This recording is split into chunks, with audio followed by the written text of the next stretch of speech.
there's no human relationship or no human friendship wherein there's no argument, there's no tampuhan. And I Exactly. think that applies also with my relationship with God. Even though I can't see Him, and people might think that I'm a religious, I'm closer to God, but I'm also a human being and I have my limitations as well.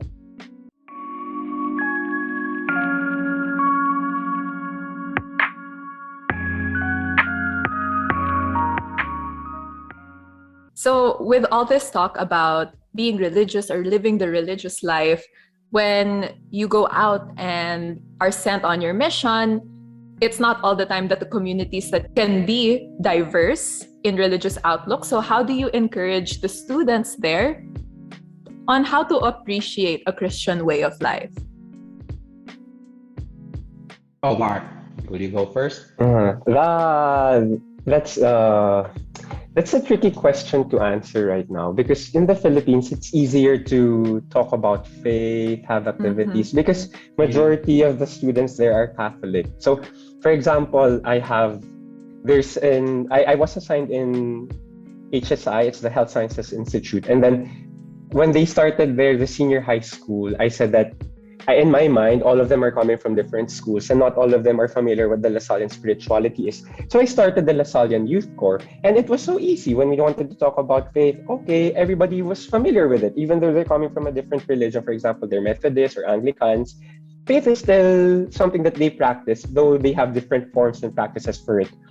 But when I transferred here to Singapore, they are Catholic, they are Muslim, they are Hindus, but the children do not observe it and they are really very rational. They would even question the Bible, everything, because I'm teaching world religion, and then they have no interest with religion at all. And then when we have masses, Wednesday mass, out of the high school students, maybe about 5 students would be attending.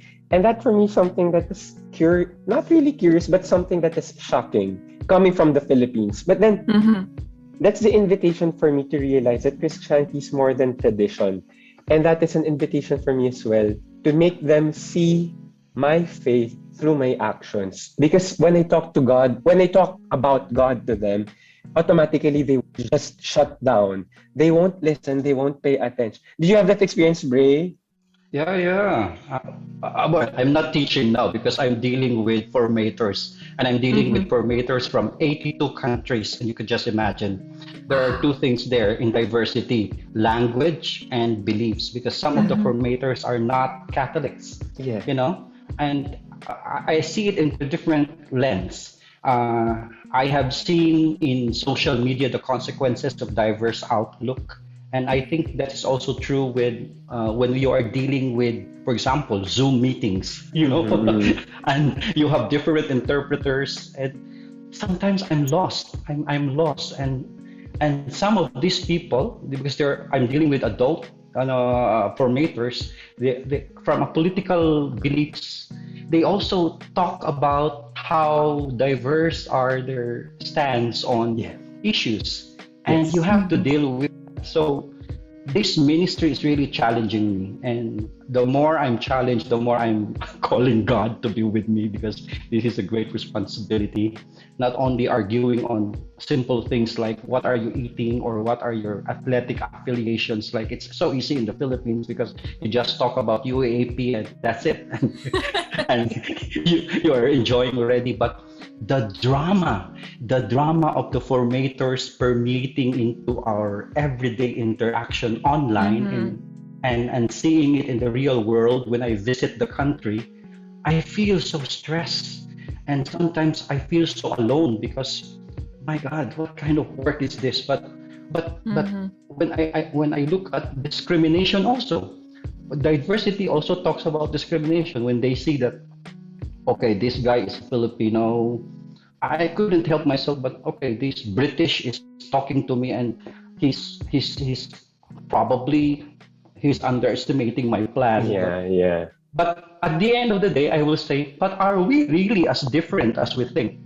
So I think we need to appreciate our differences and diversity while honoring our common need for happiness as a Christian, or as we aspire for the common need for certain God in our life, and life would be boring if we all look the same, if we think the same, if we behave the same, and in the exact manner that we address things.